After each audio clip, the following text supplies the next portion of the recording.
사랑하는 성도 여러분, 오늘 이 자리에 앉아 계신 여러분의 얼굴을 뵈면 그동안 참 많은 시간들이 지났다라는 것을 다시 한번 생각해 보게 됩니다. 저도 어느덧 60이 넘어서게 되었고, 어떤 분들은 70, 어떤 분들은 80이 지나게 되었지요. 그동안 참 은혜의 삶을 누렸다라고 할 수 있겠습니다. 우리 모두는 수많은 날들을 함께 걸어오면서 보냈을 터인데, 하나님 편에서 봤을 때에는 우리 하나님은 하나님의 말씀으로 우리에게 언제나 함께 하셨다라는 것입니다. 그래서 제가 하나 질문을 하겠습니다. 인생을 살아오면서 그 수많은 날들 동안 하나님의 말씀을 우리는 얼마나 생각하며 또 얼마나 그 말씀에 무게를 두고 살았는가라는 것을 한번 질문해 봅니다. 혹시 바쁘다는 이유로, 너무 익숙하다라는 이유로, 대수롭지 않다라는 이유로 하나님의 말씀을 마음에는 있는데 한쪽 깊은 곳에 두고 그렇게 무게중심을 두지 않고 살아왔던, 그래서 하나님의 말씀이 우리 기억에서 점점 많이 사라지고 희석이 되어져 가고 있고, 그리고 그 하나님의 말씀의 무게를 잃어버려서 세월이 가도 내 생활이 변하지 아니하는 그런 모습을 혹시 저와 여러분들이 그렇게 살고 있지 않은가라는 것을 질문해 보게 됩니다. 여러분들은 어떻게 그동안 살아왔습니까? 하나님의 말씀을 얼마나 마음의 중심에 두고 살았습니까? 오늘 민수기 책의 제일 마지막 말씀인데요, 이 말씀에는 하나님의 말씀을 얼마나 마음에 깊이 무게중심을 두고 살았는가, 그것에 따르면 어떻게 은혜가 주어지는가라는 것을 결론적으로 말하는 하나님의 말씀입니다. 그 주인공이 슬로보핫이라는 사람의 딸들입니다. 딸이 5명이나 되었는데 아들이 한 명도 없었어요. 그래서 그 아버지는 일찍 또 돌아가시게 되어졌고, 딸만 5이 남았는데 이제 가문이 멸문하게 되었습니다. 이스라엘 백성들은 독특하게 가문들 또 지파들을 하나님께서 제비를 뽑아서 다 주고, 땅도 너희 땅이다, 너희 집이다 이렇게 다 구별해 주셨습니다. 그래서 하나님께서는 내가 너희에게 준 땅이니 이걸 잘 보존하고 또 동족 유지도 잘 해라, 이게 하나님의 귀한 말씀이었습니다. 그런데 슬로보핫의 딸들이 있는 가정에는 이스라엘 그 백성들의 아주 독특한 문화는, 그 당시는 아들만 우선하는 그런 사회였습니다. 여권이라는 것이 없었습니다. 요즘 여자들에게 말을 한 번 잘못하면 난리가 나죠. 그런데 이 당시에는 여성들의 인권, 권리 이런 것이 전혀 없었습니다. 그래서 아버지와 아들과 그리고 여자는 시집을 가서 자기 아들의 이제 남편이 죽으면 아들에게 종속이 되어져서 살아야 했던 그런 시대였었습니다. 그러니 가문이 멸문하게 되어진 것이죠. 그래서 슬로보핫의 딸들이 하나님 앞에, 이거 하나님께서 제정해 주신 귀한 믿음의 가문인데 이거 우리 그냥 다른 지파들로 시집 가버리면 하나님께서 우리에게 주신 가문이 멸문하게 됩니다. 이걸 이제 기도를 통해서 하나님의 응답을 받고 그들의 삶이 어떻게 되어졌는가라는 이야기를 오늘 본문에서 다루고 있는 것입니다. 하나님의 말씀인 성경은 언제나 이렇게 말씀합니다. 사무엘상 2장 30절의 말씀에 보면, 같이 읽겠습니다. 중요한 말씀이라서, 나를 존중히 여기는 자를 내가 존중히 여기고 나를 멸시하는 자를 내가 경멸하리라. 아멘. 이 말씀은 수많은 역사 속에서 그 몇천 년 전의 사람들이나 지금 오늘 우리나 하나님의 동일한 말씀의 법 아래 살고 있습니다. 이걸 벗어나게 되면 여러분 우리 복을 받지 못합니다. 하나님을 존중히 여기는 자는 존중함을 받습니다. 6.25 전에 우리나라만 생각해 보십시오. 일제강점기가 있었고 조선시대가 있었죠. 그리고 좀 더 거슬러 올라가면 고려시대, 이런 시대들이 있었는데 우리나라가 얼마나 못 살았습니까? 우리나라의 역사책을 들여다보면 제가 책을 끝까지 못 읽을 정도로 너무나 참담한 모습이 기록이 되어져 있습니다. 여러분 일제시대, 임진왜란 때 징비록이라는 책이 있습니다. 그 징비록 책을 내가 다 읽지 못했습니다. 너무나 일본 사람들이 한국에 와서 저지른 일들이 너무나 참담해서 도저히 읽지를 못해서 내가 덮은 적이 있습니다. 그런 책이 참 많이 있습니다. 그런데 1885년을 기점으로 우리나라가 기독교를 받아들이고 복음이 전해지면서 교회가 생기게 되어지고 그 오래 묵었던 뿌리들을 해소하느라고 수십 년 동안 고통과 고난을 당하고, 그런데 드디어 교회가 세워지고 하나님의 말씀들이 바로 전해지고 나니 한국이라는 나라가 세상에 조금씩 빛이 되게 되었습니다. 그런데 지금 우리는 어떻습니까? 세계에서 없으면 안 되는 나라 정도가 되었지요. 이것은 가만히 생각해 보면 우리가 열심히 했다라고 하지만, 물론 열심히 했습니다. 그렇지만 도움이 없어서는 이거는 있을 수가 없는 일인 것이죠. 하나님의 말씀을 믿고 따르고 순종하면서 아침 일찍 일어나 일하기 전에 하나님 오늘 또 우리에게 복을 주시옵소서라고 기도했던 우리 믿음의 선배들의 기도가 거기에서 열심으로 다가와서 하나님이 복을 주신 것이죠. 하나님께서 그를 존중하니까 우리를 어떻게 했어요? 존중해 주신 겁니다. 오늘 그래서 우리가 복을 누리고 사는 겁니다. 세상에 200개 나라가 있습니다. 200개 나라 중에 나이가 들었다고 나라에서 월급 주는 나라 꼽아 보십시오. 몇 나라 되는가? 아무도 조사 안 해봤죠? 우리나라가 그런 나라입니다. 복이 있는 나라지요. 한마디로 말하면 하나님의 말씀을 존중히 여기고 그 말씀을 따라 살려고 노력했더니 우리에게 이런 복이 주어졌다라는 것이죠. 그런데 지금은 사회 현상을 보면 조금 기울어지는 것 같습니다. 하나님의 말씀을 경홀히 여기는 시대가 되어지는 것 같습니다. 그래서 우리의 삶의 모습에는 여러 가지 이상 징후들이 막 발견하게 되어집니다. 이런 일이 생겼네. 원인을 찾아봐야 되죠. 결론적으로 하나님의 말씀은 하나님을 경홀히 여기면 나도 너희를 경멸하게 된다라고 하셨습니다. 명심하시게 되기를 바랍니다. 슬로바 딸들도 그 말씀을 명심하고 하나님의 말씀을 붙들고 우리 기업, 이 기업 국가로 봤을 때는 한 가정이 멸문하는 거야 뭐 별로 대수롭지 않게 여기자 하지만 이 슬로바앗의 딸들이 하나님께서 주신 기업, 하나님께서 주신 우리 가문, 이걸 이어가려는 노력이 심히 인권이 없는 딸들이었지만 하나님 앞에 구했다라는 것입니다. 구한이 길이 열리게 되어지고 구한이 회복이 되어지고 구한이 거룩한 하나님으로부터 칭찬받는 가문이 되었다라는 것입니다. 우리 또한 하나님의 말씀에 대해서 경홀히 여기지 않고 그를 신뢰하고 믿고 구하십시오. 반드시 하나님께서 은혜를 베풀어 주실 줄로 믿습니다. 민수기서 36장 12절, 오늘 우리가 읽었던 제일 마지막 12절에 보면 이런 마지막 절이 있습니다. 그들의 기업이 남아 있었더라. 그들의 기업이 남아 있었더라. 그들의 기업이라는 말은 가문이라는 뜻이죠. 어떻게 남아 있게 되었습니까? 하나님의 약속의 말씀을 붙들고 그 말씀을 이루기 위해서 기도하고 그 일들을 행하였더니라는 거죠. 이걸 한마디로 말하면 하나님의 명령을 존귀하게 여겼더니, 하나님의 말씀을 귀히 여기고 그 말씀대로 살렸고 몸부림쳤더니 하나님께서 기업을 주셨다라는 것입니다.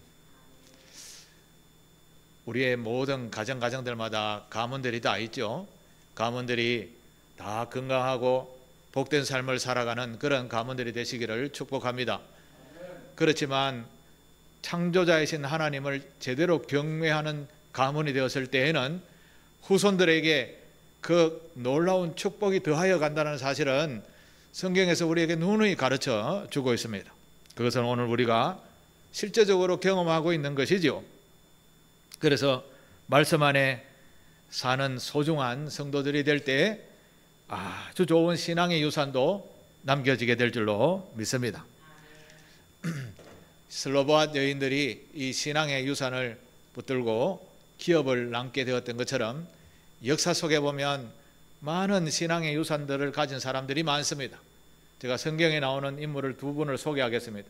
첫 번째는 요셉이라는 인물입니다. 요셉은 야곱의 12명의 아들 중에 11번째 태어난 아들입니다. 11번째 태어났는데 아버지가 똑똑하고 자기가 가장 사랑하는 아내가 4명이었거든요. 가장 사랑하는 아내의 첫 번째 아들이 요셉이었습니다.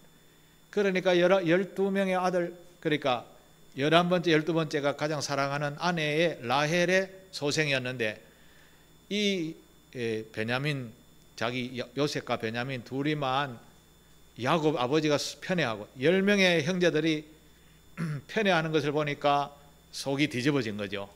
그래서 어느 날 요즘 말하면 실종이죠. 실종. 팔아버립니다. 요셉을 노예 상인들에게 팔아버리죠. 그 당시에는 뭐 전화도 없고 뭐 찾을 방법이 없습니다. 팔려가면 팔려가는 대로 사는 거죠. 그 당시에 대제국은 요즘 미국과 같은 나라가 이집트였습니다. 이집트의 그 군대 장관 보디발이라는 집에 가서 노예 생활을 합니다. 노예로 잡혀갔으니, 팔려갔으니. 그런데 노예 생활을 하면서도 요셉은 아버지로부터 받은 신앙을 굳건하게 지켰습니다. 우리 같으면 뭡니까? 패배주의에 빠져가지고 아이고 내 팔자야 이러면서 한탄하고 이렇게 살 건데 요셉은 그렇지 않았습니다. 하나님께서 나와 함께 하신다라는 이 믿음은 내가 절망 중에 있어도 소망 중에 있어도 늘 같다라는 생각을 믿음으로 배웠습니다. 그래서 요셉은 일평생 동안 고통과 고난이 있어도 변하지 않는 하나님과 함께하는 삶을 살았습니다. 하나님의 명령과 규례를 떠나지 않았습니다. 노예 생활할 때 얼마나 억울한 일들이 많았겠습니까? 그런데도 믿음을 지키는다 열심이었습니다. 보디발의 아내가 아주 젊은 여인이었던 모양입니다. 그런데 요셉이 더 잘생겼었던 모양입니다. 그래서 보디발의 아내가 계속해서 추파를 던집니다. 나를 좀 사랑해달라고 이렇게 하다가 결국은 둘이 있게 되어졌는데 여인으로서는 좀 모욕을 좀 당했겠죠. 싫어요 하고 뛰쳐나왔는데 이제 모욕이 이게 질투가 변하고 왼수로 변한 거죠. 그래서 자기의 치부를 감춘다고 요셉이 나를 간음하려 했다 해서 감옥에 보내버리게 됩니다. 요셉이 그때 유명한 말이 한 말이 있습니다. 그 성경 말씀을 한번 보여주실래요? 보디발의 아내가 유혹을 할 때 요셉은 이렇게 이야기합니다. 내가 어찌 이 간음이라는 큰 악을 행하여 하나님께 죄를 지으리까? 이것은 요셉의 신앙 고백이기도 했습니다. 그의 삶의 주관이었었습니다. 하나님이, 창조자이신 하나님이 자기를 이렇게까지 존중한다, 보호하지 않겠습니까? 그를 도와주지 않겠습니까? 우리는 이런 것을 잘 아셔야 됩니다. 하나님이 지금도 우리 모두에게 동일하게 함께 하십니다. 여러분 믿으시길 바랍니다.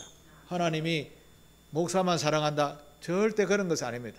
목사는 종이라서 여러분들도 사랑해요. 똑같은 사랑을 받는 사람들에게 여러분의 표현이 하나님의 도우심과 은혜를 더 경험하게 된다는 것이죠.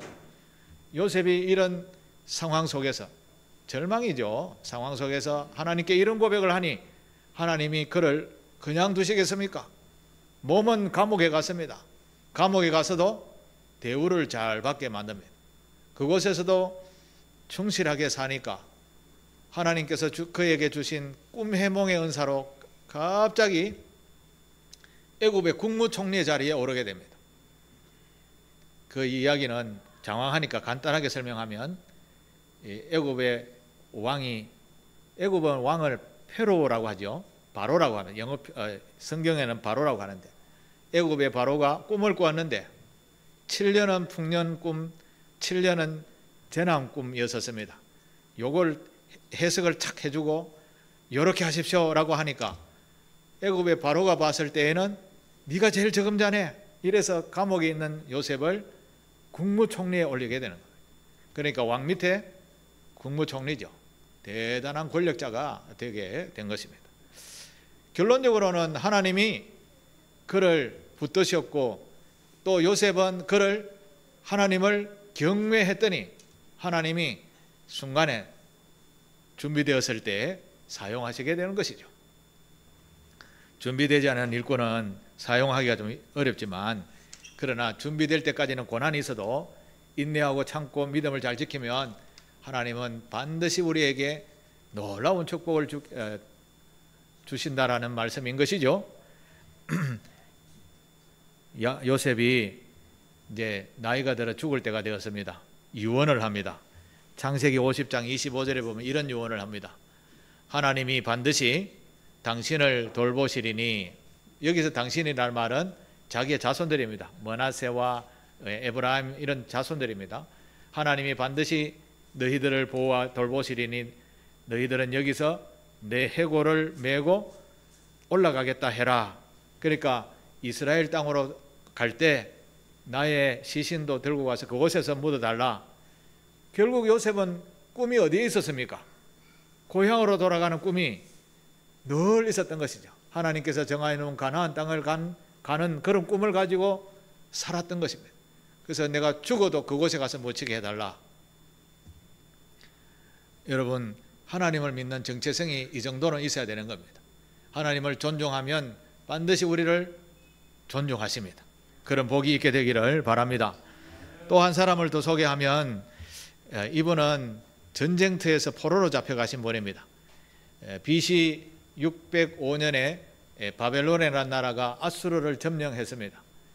지금 또 이란과 지금 이스라엘이 전쟁하고 있죠. 지금의 이란이 바로 바벨론이라는 나라의 그 땅입니다. 그 땅과 이스라엘이 지금 충돌해서 전쟁이 한창 지금 이루어지고 있습니다. 이게 방공 사이렌, 여러분 방공 사이렌 들어보신 지 오래됐죠? 제가 학교 다닐 때는 웽 하면서 공습 훈련 이런 게 있었는데 그런 거 안 들어봤는데 요즘 막 TV에서 공습 경보가 나오는 이런 것을 보게 됩니다. 그것을 전쟁하고 있는 나라의 모습이죠. 그때 바벨론이 아수르를 점령하고 고개를 돌려서 이스라엘을 침략합니다. 마찬가지로 이스라엘이라는 나라는 작은 나라였기 때문에 금방 지배를 당하게 됩니다. 그 당시에는, 지금은 이제 세상을 호령하는 이스라엘이 되었지만 그 당시에는 약소국가였습니다. 그래서 단번에 지배를 당하고 많은 사람들이 포로로 잡혀갑니다. 그 포로로 잡혀간 인물 중에 다니엘이라는 인물이 있었습니다. 다니엘이 하도 똑똑하니까 나라의 미래를 위해서 인재를 키우자 해서 몇몇을 뽑아서 바벨론이라는 나라에서 인재 양성, 요즘 말하면 영재교육이죠. 영재교육을 받게 됩니다. 그런데 다니엘은 그곳에 가니까 그렇게 왕궁에서 왕의 진미, 그러니까 왕이 먹는 음식들을 제공받으니까 이게 얼마나 화려한 그런 음식이겠습니까? 그런데 다니엘은 믿음과 신앙이 투철한 사람이었습니다. 그런데 왕이 먹는 음식은 모두 그 나라의 신인 마르둑이라는 신에 바쳐진 짐승들, 그렇게 짐승의 제사 드리는, 마르둑이라는 신에게 제사 드리는 제물이 다 짐승들이었었죠. 양과 염소, 소 이런 것이죠. 이것이 이제 제사 드리고 나서 시중에 나오고 그것이 대중들에게 먹게 하는 음식의 중요한 요소들이었습니다. 그러니까 다니엘이 볼 때에는 이게 우상에게 바쳐진 음식인데 내가 하나님의 거룩한 백성의 몸에 담을 수 없다. 그렇게 결단하고 야채만 먹습니다. 사실 이게 포로 생활, 그리고 억류되어 있는 생활 속에서 강제 교육을 받는 생활 속에서 이런 게 가능합니까? 가능하지 않죠. 그렇지만 다니엘은 목숨을 걸고 그것을 지킵니다. 하나님이 그것을 가상케 보시는 겁니다. 환경이 아니지만, 어려운 환경이지만 지키려고 노력하는 그 모습, 그게 하나님을 경외하는 모습이 아닙니까? 여러분에게도 그런 경외하는 모습이 있게 되기를 바랍니다. 조그마한 것에 타협하지 마시고, 야 여기 재밌는 게 있더라 그리고 홀라당 넘어가지 마시고, 거룩한 예배의 시간이면 구별하는 그런 존귀함이 있으면 하나님이 특별히 여러분을 주목하시게 된다는 것입니다. 그런 영광을 돌리는 그런 존귀한 성도가 되셔야 될 줄로 믿습니다. 이것을 이겨내니까 다니엘이 세월이 가서 그 나라에서도 총리가 됩니다. 바벨론의 총리는 그 수많은 나라, 여러분 들어보셨는지 모르겠지만 로마 제국처럼 넓은 나라를 다스리는 총리가 되었는데 127개 도의 그 수장이 총리가 되었으니까 얼마나 큰 권세가 있는지 모릅니다. 그 자리에 올랐습니다. 그런데 이방 사람이고 포로로 잡혀간 출신이고 이 사람이 자기들 위에 총리가 되니 시기 질투하는 정치인들이 많았습니다. 그래서 다니엘을 죽이려고 뒷조사를 했습니다. 다니엘을 뒷조사를 했는데 틀어도 문제가 안 나는 사람이었습니다. 단지 다니엘이 하는 것은 하루에 3번씩 창문을 예루살렘으로 열고 기도하는 이 모습만 그들에게 비추었습니다. 그래서 연구하다가 이 사람들이 이런 이야기를 합니다. 다니엘서 6장 7절에 보면 이런 말씀이 있습니다. 이 신하들이 왕에게 가서 다니엘을 잡으려는 법이죠. 30일 동안에 누구든지 왕 외에 어떤 신에게나 어떤 사람에게나 기도하면 사자굴에 던져 넣는 법을 만들어 주이소, 이렇게 왕에게 건의합니다. 이건 왕이 들었을 때는 나 외에 다른 사람에게 절하지 말라고, 그래 좋지 그 제가를 툭 찍어줍니다. 이것은 다니엘을 잡으려는 계획인 줄 왕은 전혀 몰랐습니다. 왕은 다니엘을 굉장히 신뢰를 했습니다. 똑똑하거든요. 그래서 다니엘을 제거하려고 대신들이 꾸몄는데 다니엘은 어떻게 하는지 보면 다니엘서 6장 10절에 여전히 다니엘은 이 조서에, 왕의 조서에 도장이 찍힌 것을 알고도 자기 집에 돌아가서 뭘 했다고요? 윗방에 올라가서 예루살렘을 향하여 창문을 열고 전에 하던 대로 하루 3번씩 무릎 꿇고 기도하며 하나님께 감사하였더라. 이게 참 하나님께 간절히 구했더라 이게 아니고 감사했더라 이렇게 이야기합니다. 이게 지금 감사할 일입니까? 지금 죽을 위기에 처해 있는데. 사람이요, 자기에게 위기가 찾아오게 되면 온갖 방법을 다 동원합니다. 제가 할 수 있는 수단을 다 동원하지요. 그런데 그 수단을 다 동원해도 벗어날 수 없는 것이 인간의 모습이죠. 다니엘은 자기가 벗어날 수 없다라는 것을 알았습니다. 그래서 그양에만 신앙을 지키자 이렇게 생각한지도 모르겠습니다. 그래서 다니엘은 끝까지 하나님 앞에 엎드려 기도했습니다. 사람이 이런 위기에 처하면 아무리 하나님과 직통 계시를 막 한다 하더라도 육신은 연약할 수밖에 없습니다. 그게 우리의 마음이죠. 연약해질 수밖에 없는 것이죠. 그런데 다니엘은 막 이래 주거나 저래 주거나 이렇게 생각한지도 모르겠습니다. 그러나 나는 오직 하나님만 붙들겠다. 뭐 방법이 없으니까, 법을 어겼으니까. 그래서 다가오는 위기에 다니엘은 초조하지 않고 감사함으로 기도합니다. 하나님, 이제 내가 하나님의 나라에 갈 때가 되었군요 라고 하면서 기도를 감사히 기도합니다. 이 감사의 기도는 이게 수준 높은 기도입니다. 아무나 하는 것이 아니겠죠. 하나님을 깊이 존중하시는, 신뢰하는 분이 할 수 있는 내용입니다. 우리 모든 교우들도 이런 수준에 이렇게 되시기를 바랍니다. 사실 말씀대로 살고 믿음을 지킨다는 것은 힘든 일입니다. 있으면 솔직히 좀 세게 말하면 전쟁하는 것과 같습니다. 내 신앙을 지키기 위해서는 그야말로 전쟁하는 듯이 싸워 이겨야 되는 것입니다. 그런 전쟁 속에서 싸워 이기려면 내 마음은 어째 푹 놓고 있어야 되는 건 아니죠. 팽팽한 긴장 관계에서 살아야 되는 겁니다. 사도 바울이 유명한 말씀을 했습니다. 나는 선한 싸움을 싸웠다. 자기 인생을 돌아보면서 죽을 때 가까이서 나는 선한 싸움을 싸웠고 믿음을 지켰으니 이런 고백을 하게 됩니다.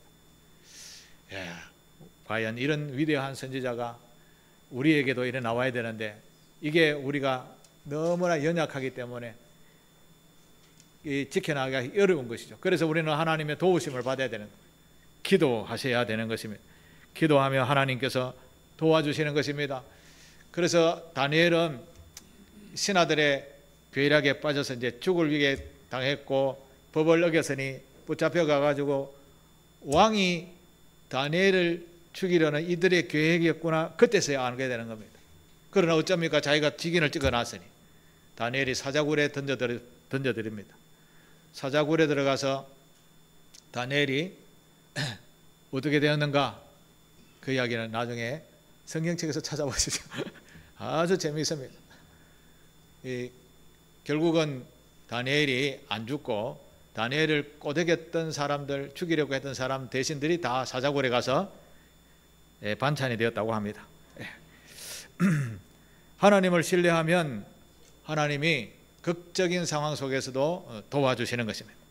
우리나라에 주기철 목사님 하면 신앙인들은 모르는 사람들이 없습니다. 이 주기철 목사님은 일제강점기 때에 신사참배하라라는 명령이 떨어졌습니다. 교회에 떨어졌습니다. 여러분 신사참배 아시죠? 일본 천황에게 절하는 겁니다. 여러분 우리 교회가 이렇게 모여서 예배하는데 신사참배하라고 정부에서 발표를 했습니다. 그러면 우리는 예배 드리기 전에 신사에다가 먼저 예배 드리고 하나님 앞에 예배 드려야 되는 이런 이야기입니다. 우리는 유일신 하나님을 믿는 기독교이잖아요. 신사참배가 가당치 합니까? 절대 안 돼라고 고소하다가 감옥에 가신 분이 주기철 목사님이십니다. 일제강점기 때에 내내 감방에 들락날락하면서 고난을 당했습니다. 고문을 당했습니다. 예수 안 믿는다고 하면 금방 풀어줄게 해도 절대 타협하지 않았습니다. 유명한 말씀이 있습니다. 주기철 목사님이 이런 말씀했습니다. 말씀을 배반하는 복종은 복종이 아닙니다. 말씀을 배반하는 복종은 복종이 아닙니다. 그것은 타협이고 불신앙입니다. 이렇게 외쳤습니다. 이 감옥에서 언제 죽을지 모를 정도인데 이런 말을 한다. 우리 정말 신앙인으로서 본을 받아야 되는 그런 믿음의 절개가 아닐까요? 목사님은 이런 이야기를 하다가 늘 감옥에 있었습니다. 고문을 당했죠. 결국은 나중에 육신이 연약해서 죽을 때 되니까 일본 형사들이 풀어줍니다. 집에 가서 죽으라고. 감옥에 죽었으면 자기들에게 고문을 받아 죽었다라고 하니까. 그래 풀어주고 나와서 하시는 말씀이, 돌아가시기 전에 하시는 말씀이, 순교의 꽃은 혼자 피는 법이 없다. 그것은 수많은 눈물과 기도가 뿌려진 밭에서만 핀다. 이렇게 표현했습니다. 순교의 꽃은 혼자 피는 법이 없다. 그것은 수많은 눈물과 기도가 뿌려진 밭에만 핀다 라고 했습니다. 그야말로 순교의 피가 오늘 우리 한국 교회의 신앙의 뿌리가 되었습니다. 그리고 말씀을 굳건하게 붙들고 살았던 이 대한민국의 교회들 성도들이 오늘날 참으로 세상에서 위대한 나라가 되어졌고 존귀함을 받는 나라가 되어졌습니다. 말씀에 대한 충성과 사랑을 우리에게 가르쳐 주시는 귀한 교훈입니다. 사랑하는 성도 여러분, 우리 또한 이 세대가 점점 열악한 환경으로 몰아져 가고 있습니다. 점점 전쟁의 기운으로 막 빨려 들어가는 것이 안 느껴지십니까? 2차 세계대전 때도 꼭 이랬습니다. 하나의 전쟁 시작해서 여기에서 퍼지고 여기에 버티고 여기에 버티다가 전 세계가 전쟁의 동화에 들어갔습니다. 오늘도 바로 그런 시대가 지금 진행되어져 가고 있습니다. 우리는 깨어 있어야 됩니다. 이때 누구를 존중해야 될까요? 인간의 힘으로서는 한계가 있으니 여호와 하나님 앞에 구하면서 하나님이 나라와 민족을 지켜주십시오, 대한민국을 지켜주십시오라고 기도하는 백성, 예배하는 백성이 하나님의 귀한 보호, 인도, 지도하심을 받게 될 줄로 믿습니다. 오늘 제일 마지막 본문에 제가 이렇게 말씀하시죠. 슬로브악 딸들의 그 신앙의 행동이, 말씀을 중요하게 여겼던 그 행동이, 그들의 기업이 뭐라고 했습니까?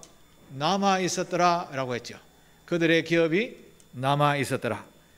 사랑하는 교우 여러분, 여러분이 하나님을 믿는 그 믿음의 신앙의 그 행위로 여러분의 믿음의 기업이 자자손손 하나님의 보호, 인도, 지도하심을 받음으로 이 나라에서 행복한 그런 나라, 그런 후손들이 되게 되는 것입니다.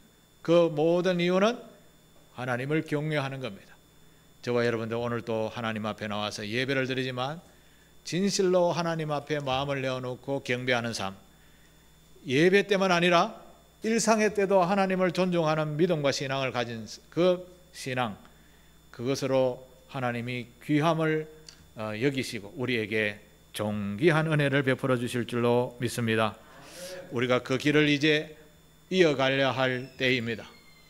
쉽지는 않지만 믿음의 걸음을 우리가 귀히 여기고 하나님의 말씀의 교훈을 가볍게 여기지 마시고 이렇게 살라 하셨지 저렇게 살라 하셨지라고 하는 말씀을 타협하지 마시고 우직하게 지켜서 복이 있는 인생, 그리고 복이 있는 가문, 복이 있는 유산을 남기는 우리 상길교회 교우들 다 되시기를 주님의 이름으로 축복합니다. 기도하겠습니다. 아버지 하나님 감사합니다.